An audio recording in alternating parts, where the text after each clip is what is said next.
Greetings, Master. When the body will die, when I'm thinking of death, one thing I know that my consumption of the world will end. That much I know.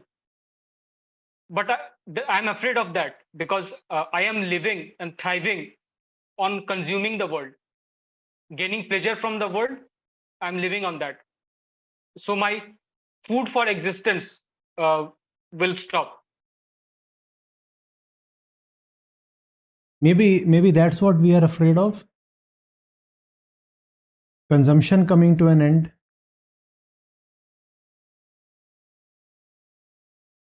Without the end having been achieved.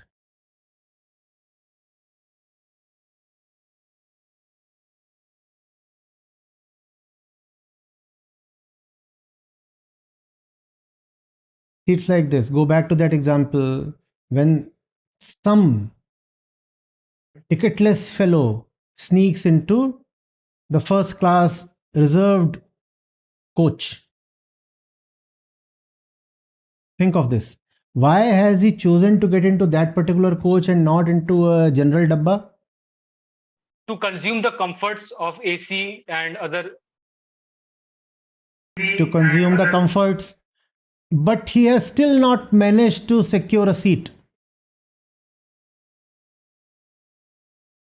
Instead, he is hanging in the toilet. Now, will he want the journey to end?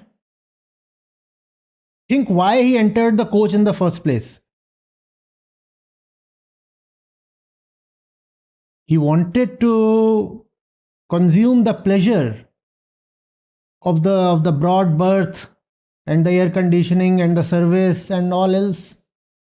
Instead, his entire journey, his entire life, 80 years has been the duration of the journey. He has been hanging in the latrine because he's an intruder.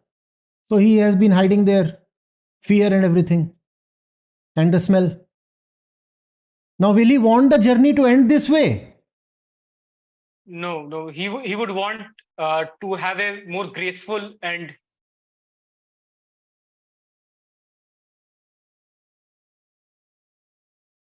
That's what.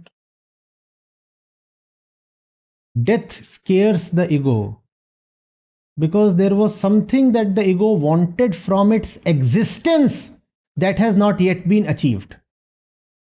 The technical problem there is that which the ego wants from its existence can only be attained from its non-existence. Therefore, the only way to avoid death is by dying before death.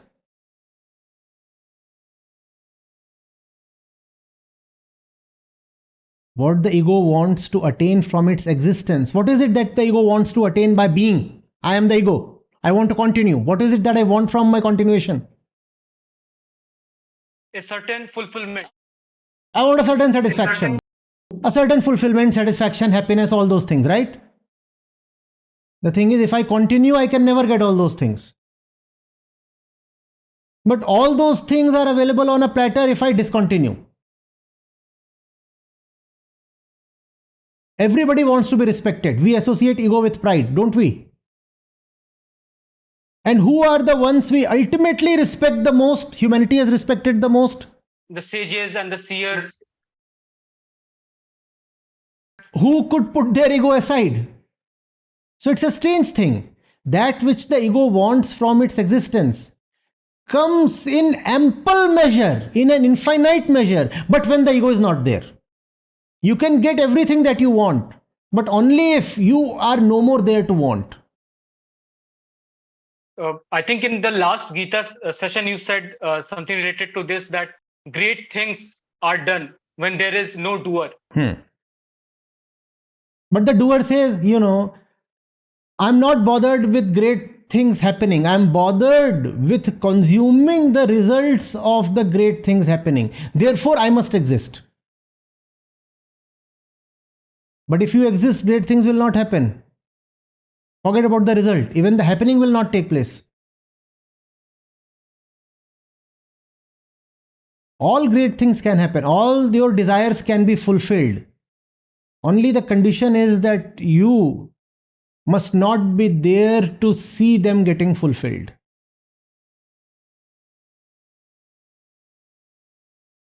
It's like the enemy can be defeated, but it requires your sacrifice.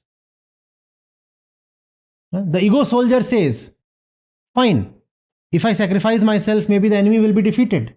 But who will remain to enjoy the victory? So I must remain to enjoy the victory, na?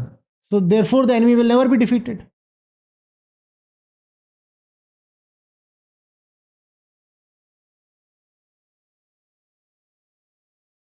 So I come to this conclusion that ultimately it is the choice between my continuation versus my fulfillment.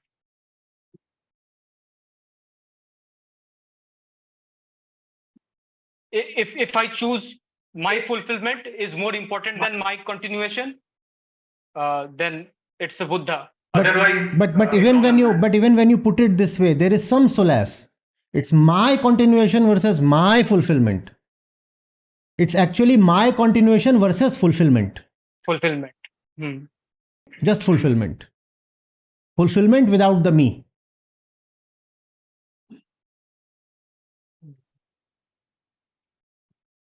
So I have one more question. So you are talking about freshness, newness, changing things, freedom from boredom. I remember reading in later chapters of Ashtavakra Gita where the Atma is called as Nutan. The Sanskrit word is used, Nutan. So from there I could relate, Nutan means new. So only the Atma is new. And where there is fear, there can be no newness. In fear, you just want to repeat the successes of the past.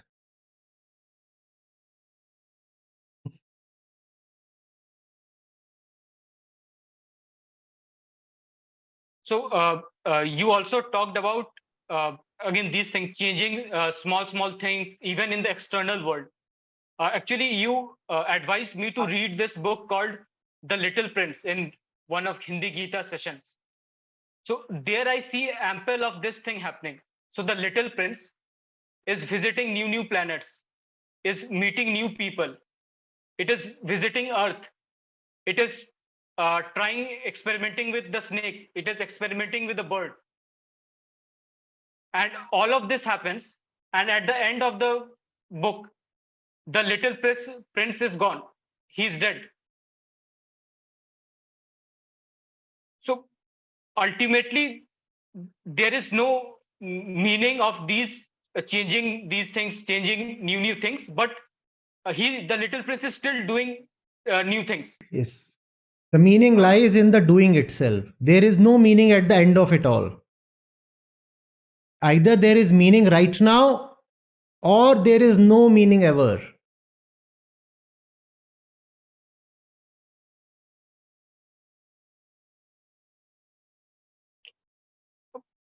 Because when I reached the end of that book, so I started feeling. I mean, why did I even read this book? Because at the end he just died. I mean, nothing happened. I was expecting something to happen. I mean, nothing just happened. He just died. So. At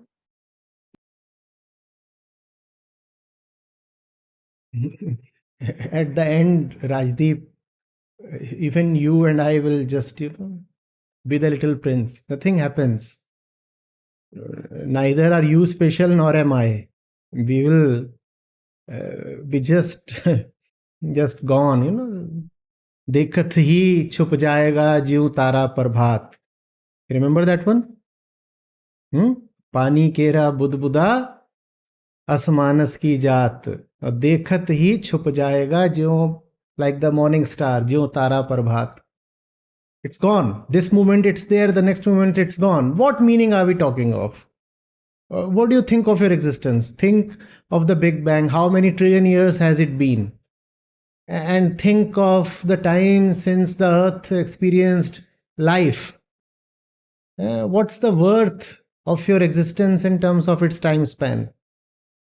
So there can be no meaning in the physical existence as such. If there is any meaning, it has to be in the depth of your being. Only that has meaning. All else is pretty meaningless.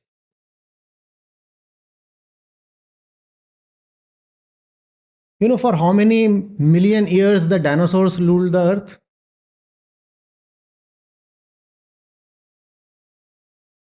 How many million years? And we live for like 60 years. It was for 60 million years that they were the emperors over here. Where are they? Where is the meaning? I'm pretty sure they too had some kind of hierarchy and this and that and divisions. And then think of the Neanderthals, huh? The proto-humans. They had pretty much developed brains. They too must be having their kingdoms and their emperors and so much. What all does that mean today? What does your existence? I mean, it's it's a blink in the expanse of time. And even when you are not gone, even when you exist, tell me, for the 800 crore people of this planet, what do you mean? What does the greatest of all persons born mean to all the life forms on this planet? There's hardly any meaning. Do not think in terms of residues. Do not think in terms of what remains. Think in terms of what is.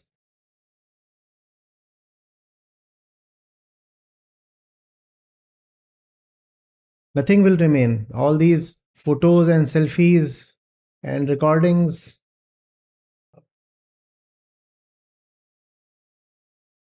The meaning of this session is right now. If it's right now, it's all right. If it's not right now, then it's all just about subscribers and views and all that. It's a good piece of entertainment.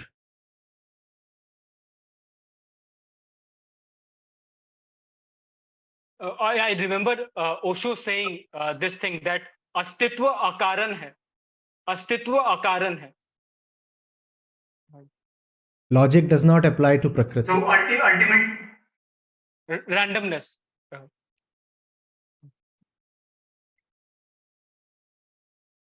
So regarding this only, so if ultimately there is no meaning, so many people say that uh, we even if the sixth mass extinction occurs, your same logic could be put in that way that ultimately nothing matters. Then why do we care?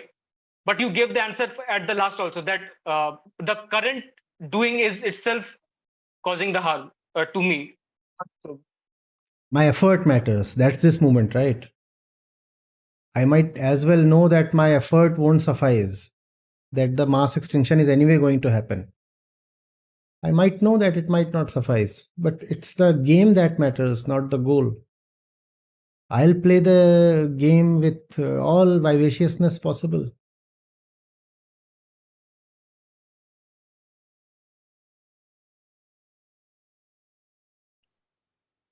and ending with a small note.